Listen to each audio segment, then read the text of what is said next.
रहीम। लब्बैक लब्बैक लब्बैक या रसूल अल्लाह सल्लल्लाहु अलैहि वसल्लम। जैसा कि आप जानते हैं, आज डस्का में NA-75 के ज़िमनी इंतखाब के दौरान मुस्लिम लीग नून और तहरीक इंसाफ की खुली गुंडागर्दी सामने आई और मीडिया के ज़रिए सब ने देख ली। अभी तक ये गुंडे किसी कानूनी शिकंजे में नहीं आए। शायद कानून गरीब लोगों के लिए होता है, आम आवाम के लिए होता है, और ये वो गुंडे हैं जिन्हें हुकूमती सरपरस्ती हासिल होती है।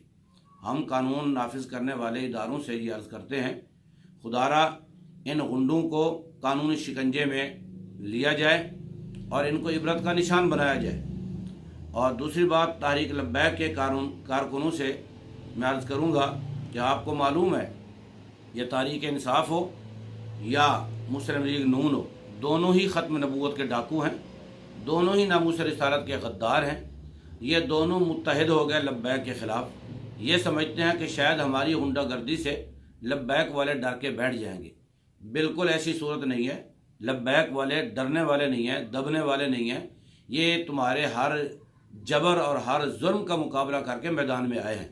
ये मत सोचना कि तुम अपनी मर्ज़ी का नतीजा अखज़ करके इनको दीवार के साथ लगा दोगे। ऐसी सूरत नहीं है।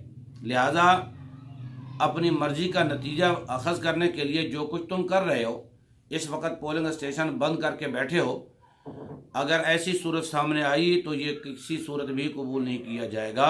लब्बैक वाले मरकज़ की तरफ से कॉल का इंतज़ार करें। हम हुकूमत से कहते हैं, हमें एहतजाज पर मजबूर न करें, हमें मैदान में निकलने पर मजबूर न करें। हमारा जो हक़ है वो हम अपना हक़ महफूज रखते हैं, हम अपना हक़ लेना चाहते भी हैं, लेना जानते भी हैं। लिहाजा लब्बैक वाले मरकज़ की तरफ से कॉल का इंतज़ार करें। लब्बैक लब्बैक लब्बैक या रसूल।